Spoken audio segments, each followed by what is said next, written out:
নমস্কার বন্ধুরা, আবারও চলে এলাম একটি নতুন ব্লগ ভিডিও নিয়ে। তো আজকের ব্লগ ভিডিওটা হচ্ছে পিসির বাড়িতে হরিনাম আছে, তাই তাড়াতাড়ি করে সকাল সকাল উঠে সমস্ত ঘরের কাজ আমি সেরে ফেললাম। এই যে ঝাঁটপাট দিয়ে বাসন টাসন যা ছিল রাতের সমস্ত বাসন তাড়াতাড়ি করে মেজে দিচ্ছি, যে পিসিদের বাড়ি যেতে হবে।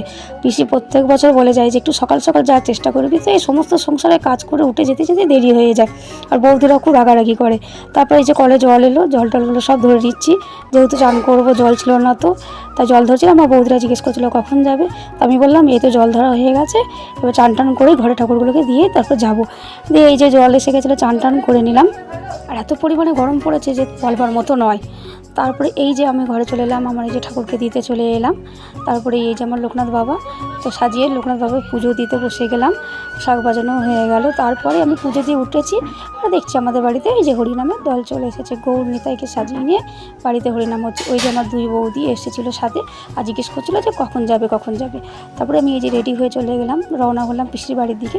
গিয়ে দেখছি বাবা হরিনাম খুব সুন্দর শুরু হয়ে গেছে, তো আমি একটু দাঁড়িয়ে কিছুক্ষণ দেখলাম, বেশ ভালোই লাগছিলো হরিনাম। তারপরে সোজা চলে গেলাম আমি খাওয়ানোর দিকে। দোকানে গিয়ে খেতে বসেছি। মা জিজ্ঞেস করলো কখন এলি, খেতে বসে পড়েছিস? আমি বললাম হ্যাঁ। আস্তে আস্তে এই যে খাওয়া দাওয়া করেছিলাম, অনেক কিছুই আইটেম ছিল, ভাত, ডাল, শুক্তো, পোস্ত, পনির, পোলাও। এই রান্নাগুলো বেশ ভালোই হয়েছিল। এমনি তো পনির পোলাও এমনি খুব ভালোই লাগে, তো এটাই খেলাম। তো ব্লগটা এই পর্যন্তই। তো বন্ধুরা, তোমার